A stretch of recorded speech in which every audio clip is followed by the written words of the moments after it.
YS Jagan పై తీవ్ర విమర్శలకు దిగారు మంత్రి వట్టి వసంత్ కుమార్. జగన్ వల్ల ప్రభుత్వం పడిపోయే పరిస్థితి లేదన్నారు. సీఎం కావాలనే ఉద్దేశంతోనే జగన్ పార్టీని స్థాపించాడని ఆయన ఆరోపించారు.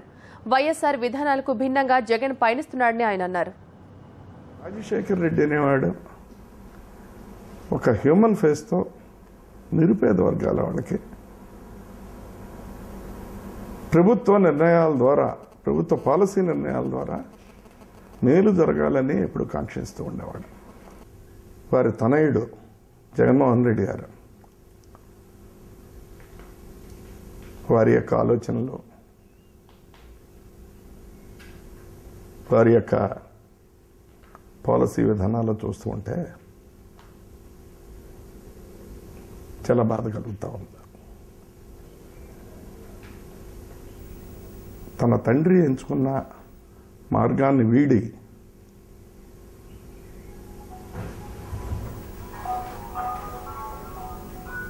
వేరే మార్గంలో పయనిస్తున్నాడు ఈయన. మరి పార్లమెంటు సభ్యుడిగా ఎన్నికైన 3వ మాసానికే తండ్రి చనిపోతే నాకు ముఖ్యమంత్రిని కావడానికి నాకే అర్హత ఉంది, వేరే ఎవరికి లేదనే భావన ఇది సమంజసం కాదనిపిస్తూ ఉన్నా. బహుశా డాక్టర్ బిఆర్ అంబేద్కర్ గారు చెప్పినట్లు, మహాత్మా ఫులే చెప్పినట్లు, రాజ్యాధికారం మన చేతిలోకి వస్తేనే తప్ప ఈ బడుగు బలహీన మైనారిటీ వర్గాల వాళ్ళు సంపూర్ణంగా అభివృద్ధి కాలేరు అనే ఒక భావన ఈ రోజుల్లో చాలా ఎక్కువగా విస్తృతంగా వినపడుతున్న ఆలోచన. జగన్మోహన్ రెడ్డి గారిని చూస్తే 30 సంవత్సరాల పాటు నేను రామరాజ్యాన్ని తీసుకున్నది వస్తాను, 30 సంవత్సరాల పాటు పాలించడానికి నాకు ఓటేయండి అని అడుగుతూ ఉన్నాడు. అంటే దీని అర్థం ఏంటి? 30 సంవత్సరాల పాటు వారు తప్ప వేరే ఈ బడుగు బలహీన వర్గాల వారు కానీ, ఎస్సీ బీసీ మైనారిటీ వర్గాలకు సంబంధించిన వారు కానీ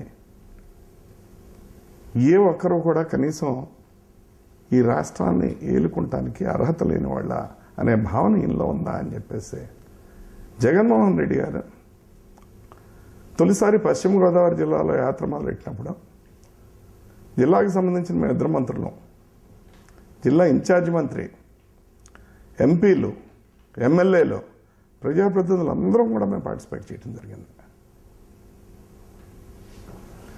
ఆ యాత్ర మధ్యలోనే మరి ఏం ఆలోచన వచ్చిందంటే తెలీదు. ఈ వస్తున్న జనాలందరూ నా కోసం వస్తున్నారు కూడా వీళ్ళు ఎందుకు అనుకున్నారో, లేకపోతే దీని యొక్క క్రెడిటో క్రెడిబిలిటీయో వీళ్ళకి ఎంతకి ఇవ్వాలి, లేకపోతే ఈ ప్రభుత్వానికి ఎంతకి ఇవ్వాలనుకున్నారో. ఆ మధ్యలోనే మా జిల్లాలో ఉండగానే మొట్టమొదటిగా ప్రభుత్వం మీద విమర్శలు మొదలెట్టడం జరిగింది. క్యాంపెయినింగ్కి చిరంజీవి గారు, చంద్రబాబు నాయుడు గారు వీళ్ళందరూ కూడా వెళ్ళడం జరిగింది. ఒక డెమోక్రటిక్ సెటప్లో ఏ పార్టీకైనా ఏ వ్యక్తికైనా సహజంగానే ఎన్నికల్లో ప్రచారం చేసుకునే అర్హత ఉంటుంది. సరే, అదేదో జగన్మోహన్ రెడ్డి గారు చేయించారనో నేను అన్నాను. మరి ఉద్రేకంలో కొంతమంది యువతలో చేసి ఉండొచ్చు. కానీ జరిగిన ఇన్సిడెంట్ని కనీసం ఒక మెచ్యూర్డ్ పొలిటీషియన్గా ఒక ఖండన, ఇది తప్పు, ఇది అప్రజాస్వామికం, ఈ రకమైన చర్యలు ఈ డెమోక్రసీలో కరెక్ట్ కాదు అనే ఒక కనీసంగా ఒక మాట అయినా ఆయన పదవి నుండి వస్తుందేమో అని నేను ఈ 2-3 రోజులు వెయిట్ చేశాను. పైపెచ్చు అదే సరైన చర్య అన్నట్టు దీన్ని ఏదో ఎవరో రెచ్చగొట్టారనో, లేకపోతే ప్రభుత్వాలు ఏదో ఇంకో రకంగా వ్యవహారం చేస్తుందనో మాట్లాడే మాటలో చాలా బాధ కలుగుతాం. ప్రభుత్వాలని పడగొడతాలు వ్యక్తుల వలన, ఒక వ్యక్తి వలన 10 మంది వ్యక్తుల వలన జరిగేది కాదు. ఇది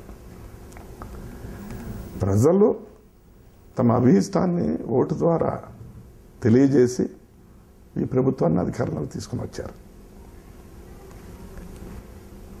ప్రజల అభిష్టం మేరకు మనం నడుచుకోవాలి తప్ప ఏదో నాకు వ్యక్తిగతంగా నాకేదో కక్ష పెరిగింది లేకపోతే దోషం పెరిగింది కాబట్టి నేను ఈ ప్రభుత్వాన్ని పడగొట్టేస్తాను అని మాట్లాడే విధానం ఇది నియంతృత్వ పోకళ్ళకి ఆ రకమైన ఆలోచనలనే అనిపిస్తుంది తప్ప ఇంకో రకమైనది అది కాదు. ఈ కాపు తెలగ బల్య కమ్యూనిటీసు చిరంజీవి గారి రాజకీయ ప్రవేశం మూలంగా కొంత కాంగ్రెస్ పార్టీకి దూరం అయినాయి. ఇదే రకమైన ఆలోచనతోటి ఇదే రకమైన ఆశయాలతోటి వారిని మనం కూడా పెట్టుకెళ్లాల్సిన అవసరం ఉంది.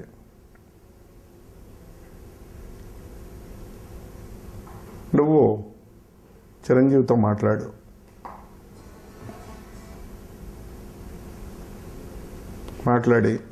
వారు మనతోటి కలిసి వెళ్ళేలాగా మనం చూసుకోవాల్సిన అవసరం ఉంది.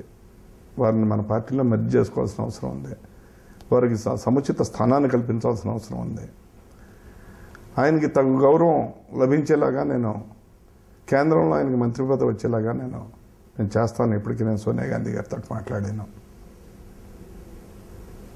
స్వయంగా నాకు చెప్పడం జరిగింది. రాజశేఖర్ రెడ్డి గారి ఆలోచననే కాంగ్రెస్ పార్టీ హైకమాండ్ ఇంప్లిమెంట్ చేసింది. చిరంజీవి గారు ముఖ్యమంత్రి అవుతారా అంటే అదృష్టం ఉంటే ఆయన కావచ్చు. ఆయన్ని కాంగ్రెస్ పార్టీ హైకమాండ్ చేయదలుచుకుంటే చేయొచ్చు. అది ఇవాళ చేస్తుందా, 5 ఏళ్ల తర్వాత చేస్తుందా, 10 ఏళ్ల తర్వాత చేస్తుందా it's the question of time. ఈ అవకాశం జగన్మోహన్ రెడ్డి గారికి ఎక్కువ ఉండింది. దాన్ని ఆయన ఏ కారణాల వల్ల తెలియదు కానీ కాలదనుకుని బయటికి వెళ్ళాడు.